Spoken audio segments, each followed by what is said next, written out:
Welcome back to the channel, here to give you important news coming out of Colombia. Don't forget to subscribe to the channel and hit that notification bell so you know when I come out with a video. Alright, so let's start off on a good note. The strike committee says yes to negotiating with the government. Until this past Friday, the leaders of the committee accepted the negotiation terms to reach agreements with the executive. The first meeting will be today, Sunday at 2 p.m. From 9 a.m. this past Friday, the strike committee met with the United Nations and the Episcopal Conference, the mediators chosen with the government to discuss the new conditions that the executive gave in order to seek a solution to the social crisis that the country has been experiencing. The conclusion of the meeting is that the committee agrees to sit at a negotiating table to reach agreements not to be recognized as dialogues but as negotiations. The National Strike Committee approved and sanctions its decision to start negotiating the emergency document that we filed with the national government a year ago and to reach a written agreement that will improve the living conditions of Colombians. We are ready to meet when the government considers it, announced Francisco Maltes, president of the Central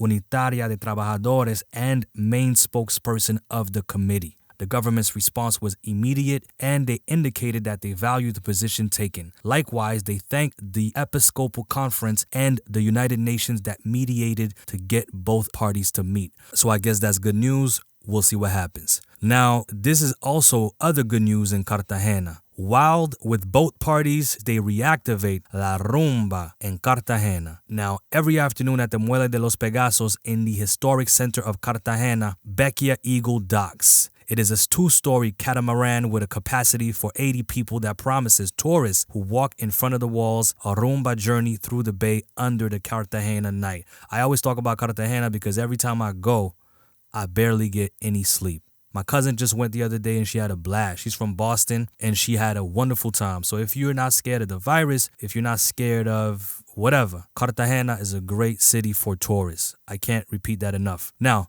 they're saying that for the traveler that's been confined for a year, it's a nice relief. And also for the local workers who are slowly reactivating their economies. The parties and yacht or boat trips around the bay have slowly reactivated a sector that was totally dead in the middle of the pandemic, according to the captain of the Navy, Dario Eduardo Sanabria, captain of the port of Cartagena. With restrictions, these vessels and their offers operate legally. We are governed by the rules dictated by the mayor. For example, Monday through Friday, curfews begin at 10 p.m. and at 5 a.m. the next day. Therefore, vessels must dock half an hour earlier so that the passengers have time to return to their homes or hotels, says Sanabria. So that's amazing. People that live in Cartagena is going to boost the economy a little bit. And if you want to travel, you're looking for a cool place that's tourist friendly and that's not too restrictive, Cartagena might be a good option for you. Now let's go to Cali.